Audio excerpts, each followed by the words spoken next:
कभी कभी लोग मुझे समाजवाद सिखाने लगते हैं। नेता सदन सिखाए तो कोई बात नहीं, जो पढ़ना ही नहीं जानते वो भी सिखाते हैं। लोहिया और समाजवाद पर पिछली बार योगी आदित्यनाथ ने सवाल उठाए थे। शिवपाल यादव को सच्चा समाजवादी बताया था। सोमवार को जब बजट पर बोलने के लिए अखिलेश यादव खड़े हुए तो पूरी विधानसभा को समाजवाद का ऐसा पाठ पढ़ाया कि बीजेपी के विधायकों की मानसिकता पता चल गई। हाल ये हो गया कि बीजेपी खेमे में बैठे पिछड़े विधायक भी 32 दांतों के बीच फंसी हुई अपनी चमड़े की जुबान नहीं डुला सके। भरी विधानसभा के भीतर लाइव कैमरों के सामने अखिलेश ने पिछड़ों के लिए बीजेपी की ईमानदारी का जो टेस्ट किया वो इतिहास में विधानसभा के भीतर कभी नहीं हुआ। हमारे जितने हमारे यहाँ लोग हैं, समाजवादी लोग हैं, जो कभी पुराने समाजवादियों ने नारा दिया वो आज भी नारा लगा सकते हैं। लेकिन हमारे जो दूसरी तरफ बैठे हुए सत्ता पक्ष में पिछड़े हों, बहुजन के लोग हों, लेकिन वो नारा नहीं लगा सकते क्योंकि वो पिछड़ों की मदद नहीं करना चाहते। पिछड़ों से केवल वोट लेना चाहते हैं, बहुजन समाज से केवल वोट लेना चाहते हैं। और अगर ये बात सच नहीं है तो मैं अपने पिछले भाइयों से कहूंगा जो वहां बैठे हैं, हमारे अभी माननीय सदस्य उठा रहे थे कि जाति जनगणना हो, क्यों तैयार नहीं आप जाति जनगणना के लिए? आज टेक्नोलॉजी है, आप बड़े बड़े डेटा सेंटर में इन्वेस्टमेंट करवा रहे हैं। आप पे किसानों के 2 करोड़ और 47 लाख लोगों का डेटा है। आप पे शौचालय का 1 करोड़ इतना डेटा है आपके पास और डेटा है। क्यों आपके पास जातियों का डेटा नहीं है? आप जातियों की लड़ाई कराते हैं, जातियों के बीच में नफरत फैलवाते हैं। इसलिए मैं कहता हूं कि हम तो नारा लगा सकते हैं इस बात का कि सोशलिस्टों ने बांधी गांठ, पिछड़े पावे 100 में 60। बताओ हमें सत्ता पक्ष के लोगों में से कितने लोग ये नारा लगा सकते हैं? और फिर समाजवादियों ने कभी नारा दिया होगा, हमने तो उन्हीं से सीखा, किताबों से सीखा, शिविरों में सीखा, जनेश्वर मिश्र से सीखा। और जनेश्वर मिश्र इसलिए सीखा कि हमारे पार्टी के बड़े नेता थे, और बड़े नेता थे इसीलिए मैंने, अगर नेताजी ने लोहिया पार्क बनाया था तो मैंने भी जनेश्वर मिश्र पार्क बनाया और बड़ा पार्क बनाया। और इसीलिए हम कहते हैं कि जो एक नारा कभी दिया गया था कि जिसकी जितनी संख्या भारी उसकी उतनी हिस्सेदारी, क्या आप में से कोई ये नारा लगा पाएगा?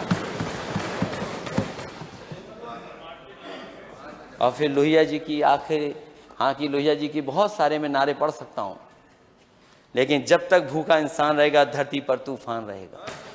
तो हमारी लड़ाई जारी रहेगी, लड़ाई लड़ते रहेंगे। अखिलेश यादव ने कहा नारा लगाओ, मेरे साथ नारा लगाओ। बीजेपी खेमे में बैठे किसी अगड़े और पिछड़े विधायक ने अखिलेश यादव के साथ नारा लगाने की हिम्मत तक नहीं की। जो लोग लोहिया का नाम लेकर सच्चे और झूठे समाजवाद की बात करते हैं, उनके लिए अखिलेश यादव ने भरी विधानसभा में ही हिंदू बनाम हिंदू किताब में लिखी हुई लोहिया के विचारों की 4 लाइनें पढ़कर सुनाई। क्योंकि समाजवाद हमें कभी कभी बताते हैं कि समाजवाद ये है, समाजवाद वो है।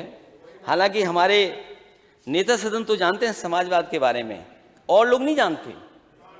इसलिए उन्होंने अपने लिए एक किताब बनवाई और छपवाई, और उसमें फ्रंट पे लिखा the rise of socialist, saffron socialist.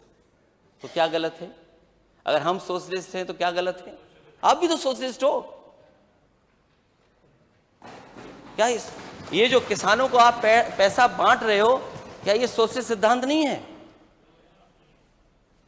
क्या आप बेटियों को जो पैसा दे रहे हैं, ये बात अलग है, आपने वादा कुछ किया, दे कुछ रहे हो, जो गरीब बेटियों को दे रहे हो, क्या वो समाजवादी सिद्धांत नहीं है क्या? तो मुख्यमंत्री जी तो जानते हैं, नेता सदन तो समझते हैं, इसलिए उन्होंने किताब अपने लिए लिखवाई, the rise of a saffron socialist. अगर हम सोशलिज्म नहीं समझ पा रहे कि सोशलिज्म क्या है, तो कम से कम हमारे विपक्षी लोग समझाएं। और अगर विपक्षी लोग नहीं समझते हैं तो कम से कम कॉन्स्टिट्यूशन की बुक पढ़ लें, प्रियम्बल में सोशलिस्ट वर्ड है। ये सोशलिस्ट पार्टी की योजना नहीं थी, ये गरीबों की समाजवादी पेंशन थी, और प्रियम्बल में सोशलिस्ट है। और अगर सोशलिस्ट पे प्रश्न लगाते हैं तो आप डेमोक्रेटिक भी नहीं हैं, आप लोकतंत्र पर भरोसा नहीं करते हैं। और अगर लोकतंत्र पे भरोसा नहीं करते हैं और समाजवादी नहीं है तो आप सेकुलर भी नहीं हो सकते। इन तीनों के एक दूसरे की मदद करते हैं, एक दूसरा निर्भर करता है एक दूसरे पर। इसीलिए कहा गया कि हमारा डेमोक्रेटिक सोशलिस्ट सेकुलर कंट्री है। अगर आप सोशलिस्ट नहीं है तो सेकुलर नहीं है, ना डेमोक्रेटिक है, और एक भी अगर हटा दोगे तो हमारा देश नहीं चल सकता।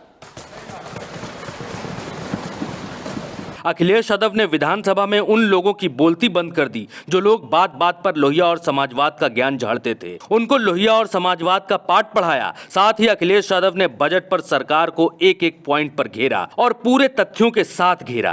अखिलेश यादव ने बजट पर क्या क्या कहा और कैसे कैसे कहा उसको हम अगली रिपोर्ट में बताएंगे, तो अगला वीडियो जरूर देखिए। वीडियो को अपनों में शेयर करिए और गोदी मीडिया से हमेशा सावधान रहिए, क्योंकि गोदी मीडिया आपके पक्ष की खबर को हेडलाइन नहीं बनाएगा, अपने मालिकों को ही हीरो दिखाएगा। धन्यवाद।